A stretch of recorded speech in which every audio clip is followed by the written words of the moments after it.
ओम शांति। आदरणीय दादी जी के सुंदर अनुभवों की श्रृंखला को आगे बढ़ाने के लिए अब हमारे बीच उपस्थित है दिल्ली से पधारे हुए आदरणीय शुक्ला दीदी जी। दीदी जी, आपका सभा में बहुत बहुत दिल से स्वागत है, स्वागत है, स्वागत है। आप 1954 से इस ज्ञान मार्ग में चल रहे हैं। दिल्ली एवं उसके आसपास के परिसर के 130 से अधिक सेवा केंद्र एवं उप सेवा केंद्रों की सेवाओं के आप निर्देशिका है। सिक्योरिटी विंग के आप वाइस चेयरपर्सन है। शुरू में जब सन्यासियों का नारा था कि नारी नरक का द्वार है, तब आपने भाई जी सहित इसे चैलेंज कर सिद्ध किया कि नहीं, नारी तो स्वर्ग का द्वार खोलती है। Simple living and high thinking का आप एक बहुत सुंदर मिसाल है। आइए आपके अनुभवों के खजाने से कुछ रत्न हम प्राप्त करेंगे। आदरणीय शुक्ला दीदी जी। ओम शांति। सभी प्रेम से बोलिए ओम शांति, जो गुलजार दादी तक हमारी आवाज पहुंचे। ओम शांति, ओम शांति। त्याग, तपस्या की प्रति मुहूर्त आदरणीय गुलजार दादी जी का जीवन, दिव्य गुणों और दिव्य शक्तियों की खान। जैसे गुलाब का फूल अपने स्थान पर रहते हुए सरों को अपनी ओर आकर्षित करता है, ठीक इसी प्रकार गुलजार दादी का जीवन हम सबको अपने दिव्य गुण और दिव्य शक्तियों के कारण, त्याग और तप के कारण बहुत आकर्षित करता था। यूं कहे, दादी का जीवन एक खुली किताब के रूप में था, जिसका एक एक पन्ना खोल करके देखे तो हमें कुछ सीखने को, समझने को, धारण करने को और उसका स्वरूप बनने को मिलता था। दादी जी जबान और स्वभाव और संस्कारों की बहुत बहुत धनी थी। दादी जी अपने गुणों के कारण, अपनी धारणाओं के कारण हम सभी ब्रह्मवत्सों को बहुत बहुत आकर्षित करती थी। बच्चों को तो आकर्षित करती, बहन भाइयों को तो आकर्षित करती, परंतु उस विश्व कल्याणकारी बाप, जिनको हम बड़े प्यार से बोलते हैं सत्यम शिवम सुंदरम, उस पिता को भी वह बहुत बहुत आकर्षित करती थी। आप और हम सब ने देखा, जब ब्रह्मा बाबा अव्यक्त हुए तो शिव बाबा ने दादी जी को अपना माध्यम बनाया और उनके द्वारा हम सबको एक बहुत सुंदर, सशक्त, सतोप्रधान जीवन जीने की बहुत सुंदर सुंदर शिक्षाएं भी दी, पालना भी दी और हर रीति से साथी और साथ निभाते हुए आगे बढ़ते रहे। दादी जी का बहुत स्वभाव निर्मल था, बहुत निसंकल्प थी। मैंने शुरू में जब बाप दादा उनके रथ में नहीं आते थे, बहुत शुरू की बात है, मैंने जब उनको पहली बार देखा तो वो बहुत निश्चिंत, निसंकल्प, निर्विकल्प, सरल हृदय आत्मा थी। जब तक हम दादी के नजदीक जाकर के ओम शांति न कहे, तब तक दादी जी भी मस्त होकर के देखती रहती थी। वो सीन मेरे को बहुत, आज भी दादी जी की बहुत बहुत हृदय को आकर्षित करती है। मेरी फर्स्ट मुलाकात दादी जी के साथ 1960 में जब मैं दिल्ली में आई तब हुई। दादी जी की पारस मणि की तरह चुंबकीय शक्तियों ने मुझे अपनी ओर बहुत आकर्षित किया, इतना आकर्षित किया जो पहले से ही मेरा दृढ़ संकल्प था कि मुझे एक ऐसा जीवन जीना है, क्योंकि बाप दादा ने मेरे ऊपर एक बहुत बड़ी जिम्मेवारी दी है, तो मुझे ऐसा एक जीवन जीना है जो दुनिया के लिए एक मिसाल बन जाए। दादी ने भी मुझे आत्म संयम, ईश्वरीय मर्यादाओं में चलना, नियम मर्यादाओं में चलना, उठना बैठना बोलना सब सिखाया। और यहां तक सिखाया कि योगी की जो कर्म इंद्रियां होती है वो बहुत शांत, शीतल, स्थैर्य होती है। तो जब दादी ने ये बात मेरे सामने बोली तो मुझे तब से लेकर आज तक भी इस बात की ओर बहुत बहुत ध्यान रहता है, और सदा एक बात मेरे हृदय पर उमड़ती रहती है कि योगी बड़े परमार्थी, शीतल जिनके अंग, तपत बुझाए और के देखे अपना रंग। तो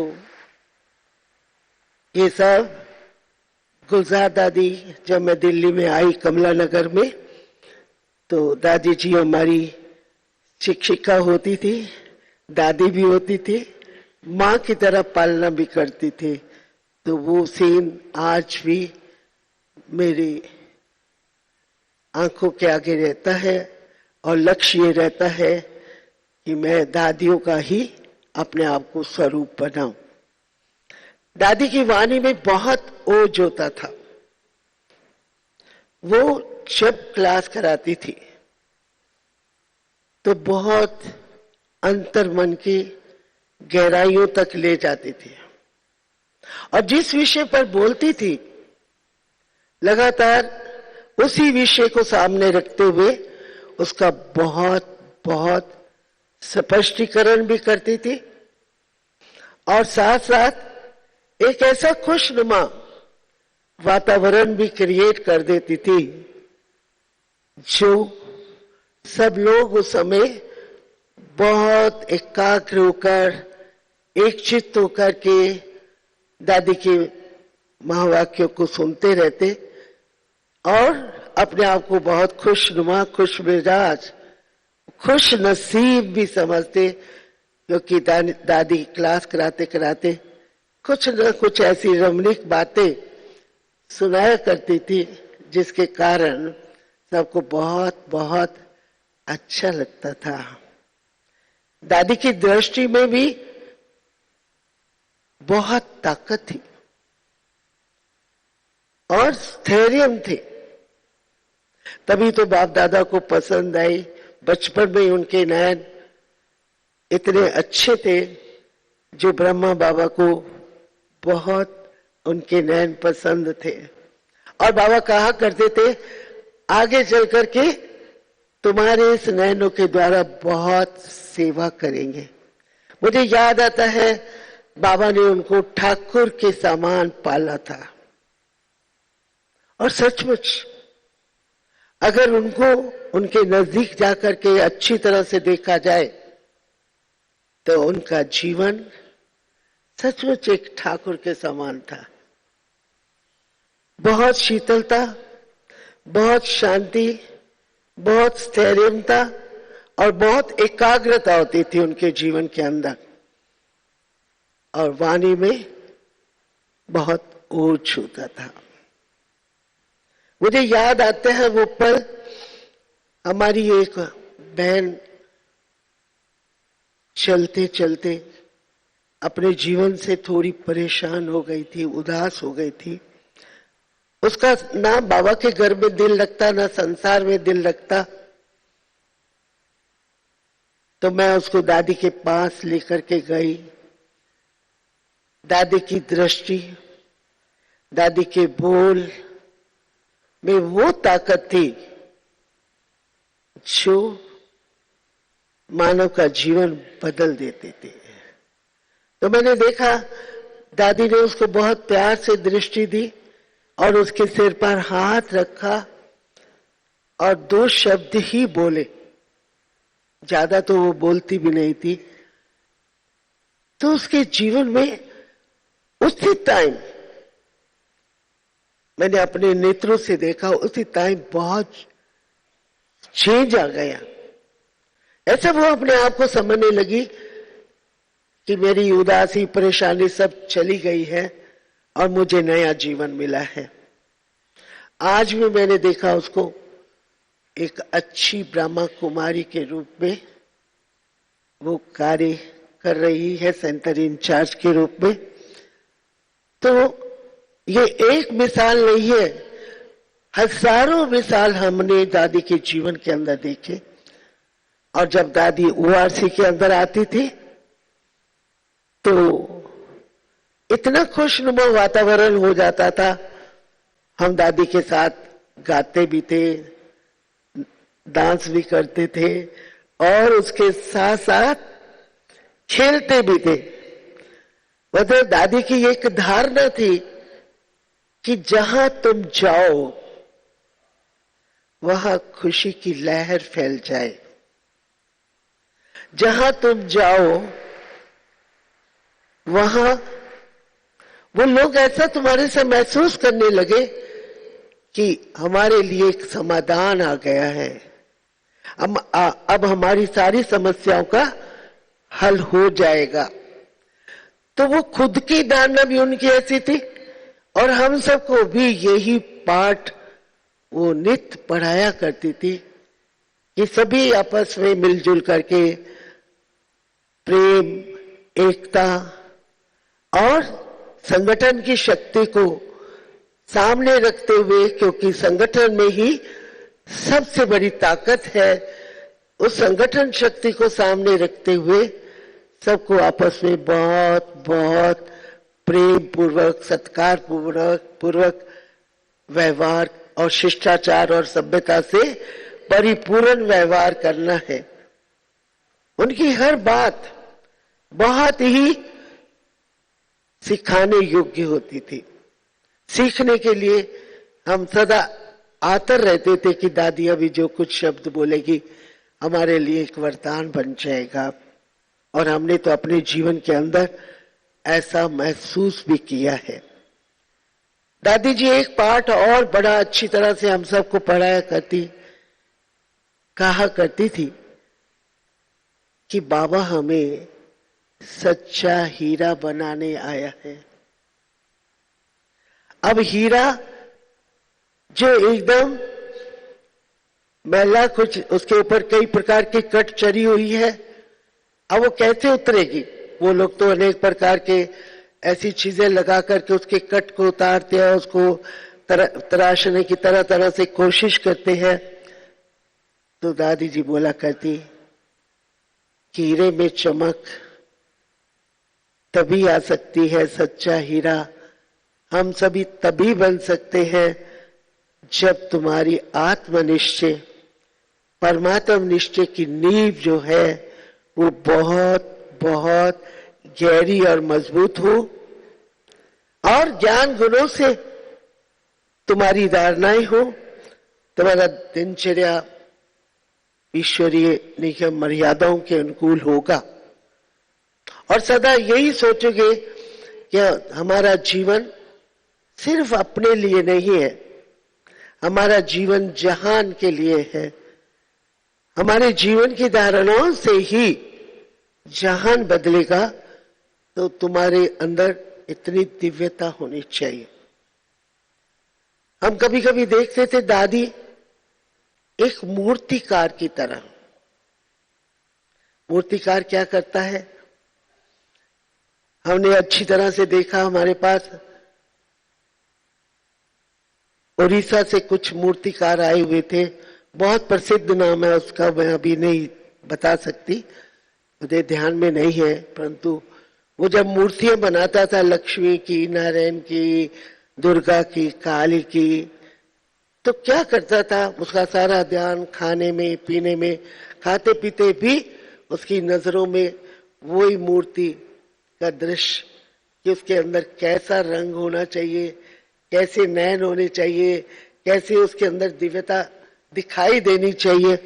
तो वो हर कार्य करते हुए भी उसका ध्यान इसी बातों की तरफ लगा रहता, और जब मूर्ति तैयार हो जाती तो उसको साक्षी होकर के देखता कि अब मेरी मूर्ति जिस लक्ष्य को लेकर के मैंने ये मूर्ति बनाई, दुर्गा की, वैष्णो की, सरस्वती की, आज भी वो मूर्तियां हमारे पास हरिनगर में हैं।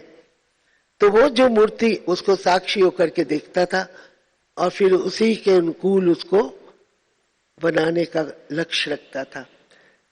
तो हमने देखा दादी भी अपनी मूर्त और हम सब की मूर्त को बनाने के लिए भी यही लक्ष्य रखती थी कि ये मूर्त ऐसी हो जिसमें सत्यता, पवित्रता और दिव्यता का समावेश हो,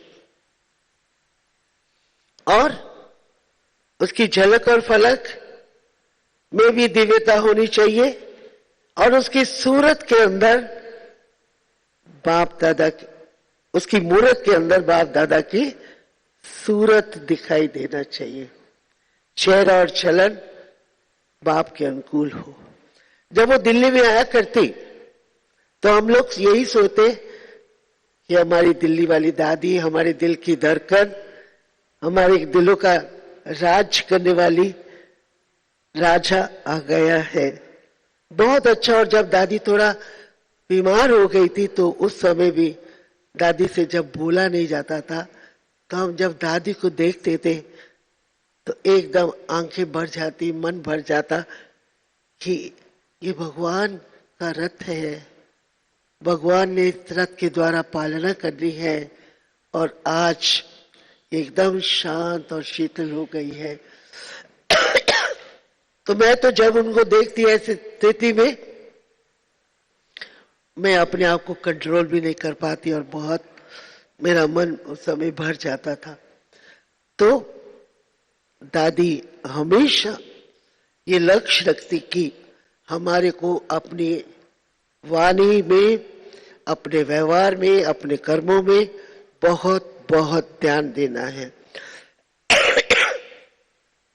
दादी की एक बात मुझे और भी बहुत प्रिय लगती। दादी हमेशा कहती कि बाबा हमको एक अच्छी स्थिति वाला बनाने के लिए, सतोप्रधान स्थिति, संपन्न संपूर्ण स्थिति वाला बनाने के लिए बहुत कुछ शिक्षाएं देते हैं, बहुत कुछ धारणाएं की बातें बताते हैं। तो ऐसे नहीं कि उस टाइम हम बाबा की बातों को सुन ले और फिर बाहर निकले तो वो बाहर ही बाहर बह जाए, ऐसा नहीं होना चाहिए। तो दादी कहती थी कि जब तक हमारे जीवन की वो धारणा नहीं बन जाए तब तक उसको बार बार बार बार बार बार रिवाइज करना चाहिए। और रिवीजन करने से क्या होता है कि जब बार बार एक, क्योंकि हम सब जानते हैं कि हम सब के पुराने संस्कार, क्योंकि कलयुग से ही तो निकल के आए संगम की तरफ है और लक्ष्य रखा हमें सतो प्रधान बनना है। तो दादी कहती थी कि जब तक हमारी वो धारणा नहीं बन जाए तब तक उसको रिवाइज करते रहना चाहिए। और हमने देखा उसको अभ्यास करते हुए, वो खुद के लिए भी वो अभ्यास करती और हम सबको भी ये अटेंशन खिंचवाती थी कि वो अभ्यास हमारा निरंतर चलते रहने से हमारा वो संस्कार सतो प्रधान बन ही जाएगा। हमने देखा कि दादी की इस शिक्षा का भी प्रभाव हम सबके जीवन में बहुत अच्छा पड़ता, और हम दिल्ली की बहनों को देखकर वो सदा मुस्कुराती थी और कहती थी दिल्ली बाबा का दिल है और दिल्ली को A1 में आना है। अब हम लोग A1 में कैसे आए, उसके लिए वो तरह तरह से हम सबका श्रृंगार करती रहती थी।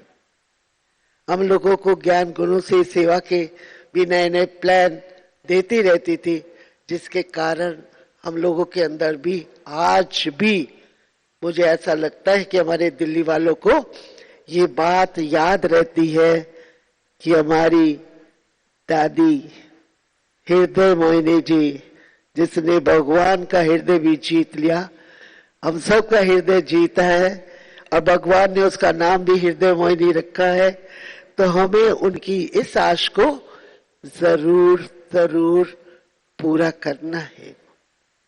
ये संकल्प दिल्ली में हमेशा रहता है। हम लोगों की जब आपस में मीटिंग होती है तो इस बात को हम लोग बीच बीच में दोहराते हैं कि हमें दादी की आश को पूरी करनी है। एक बात दादी और बहुत अच्छी सिखाया करती, दिल खुश मिठाई को तो आप जानते हैं, दादी दिल खुश मिठाई को बहुत याद करती थी। दादी कहा करती थी कि 3 बातें आप हमेशा अपने पास ध्यान में रखो। एक, सदा मुस्कुराओ। जब आप किसी से मिलते हैं तो दादी अंडरलाइन कराती थी, मुस्कुराना आता है आपको? तो हम कहते थे हाँ दादी, क्यों नहीं आता। तो एक तो किसी से भी मिलो तो मुस्कुरा के मिलो। वो कितना भी उसका दिमाग कई परिस्थितियों के कारण, कई बातों के कारण उलझा हुआ होगा, पर आपकी मुस्कुराहट से वो भी मुस्कुरा देगा। मुस्कुराओ और मुस्कुराहट बांटो, ये बात वो हमेशा ही हम बहनों को सिखाती थी। दूसरी बात एक बहुत अच्छी बताती कि जब कोई आपके पास आता है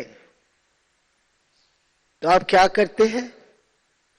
उसको पानी शरबत पूछते हैं ना।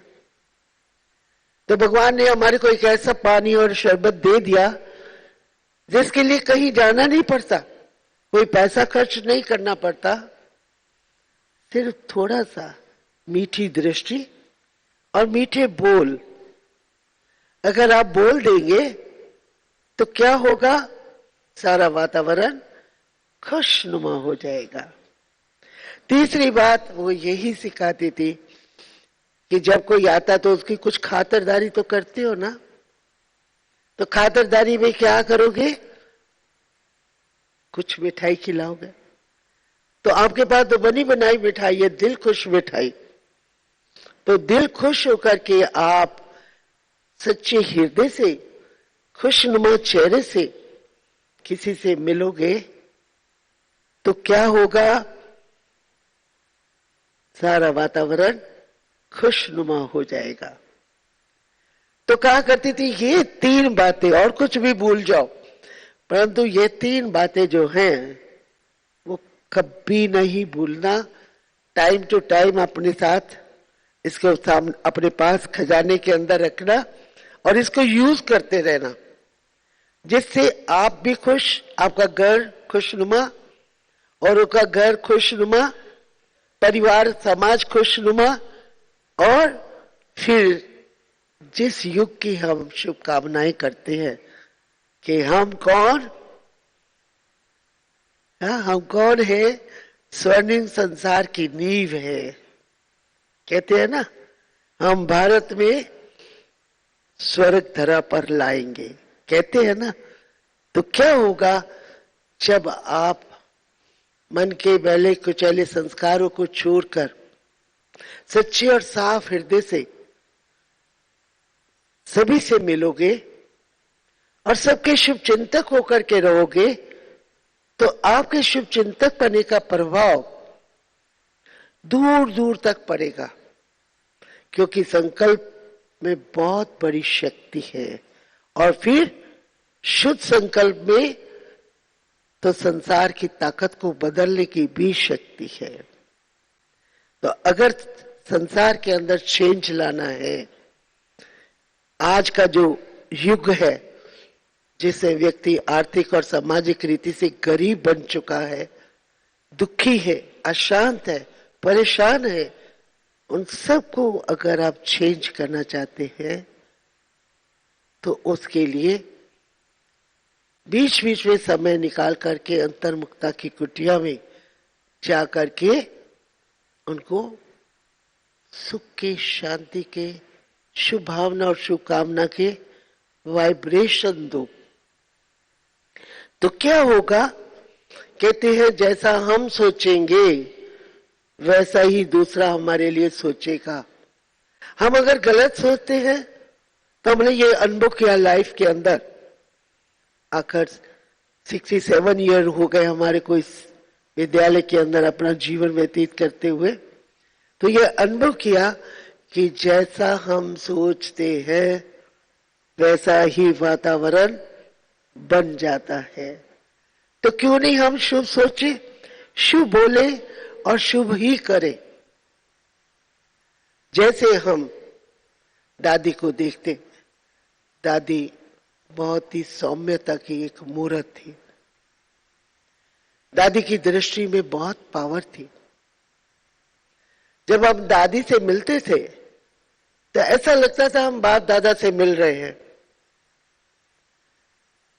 और कभी कभी बड़े प्यार से मुख से निकलता, हम बाबा वाली दादी से मिल रहे हैं। तो क्योंकि वो नजर से निहाल कर देती थी।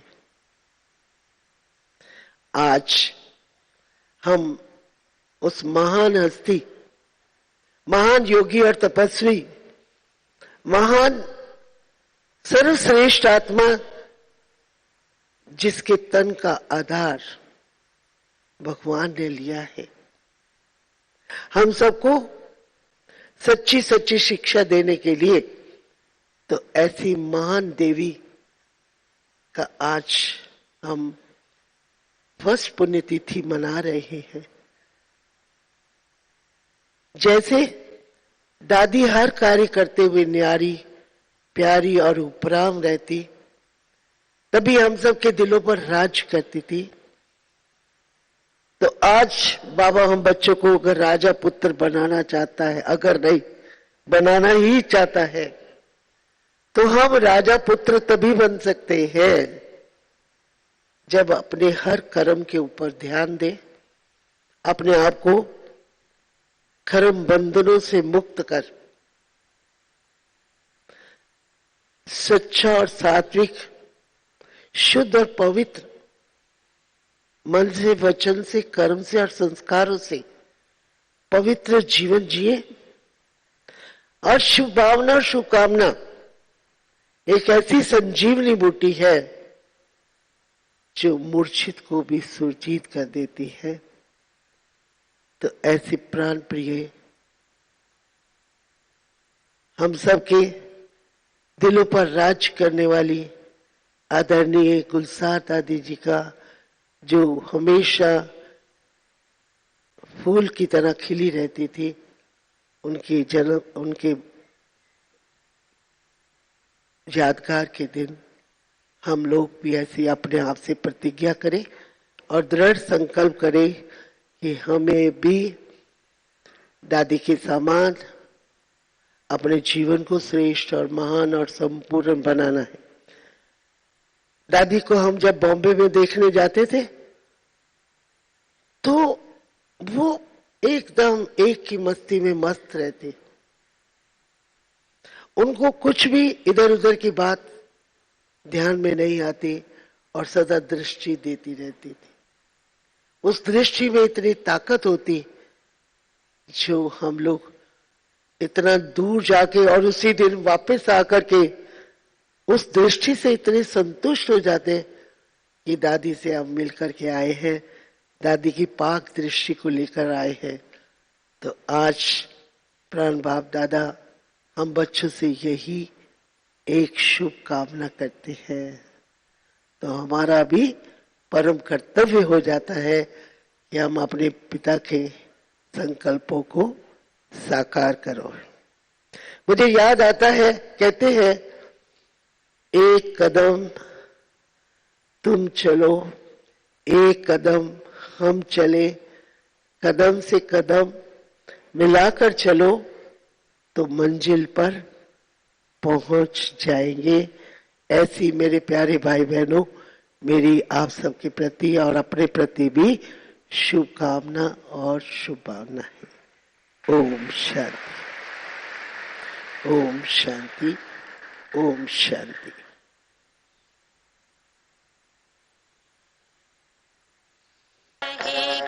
तब आँखों में समाया वो होगा, हम धन्य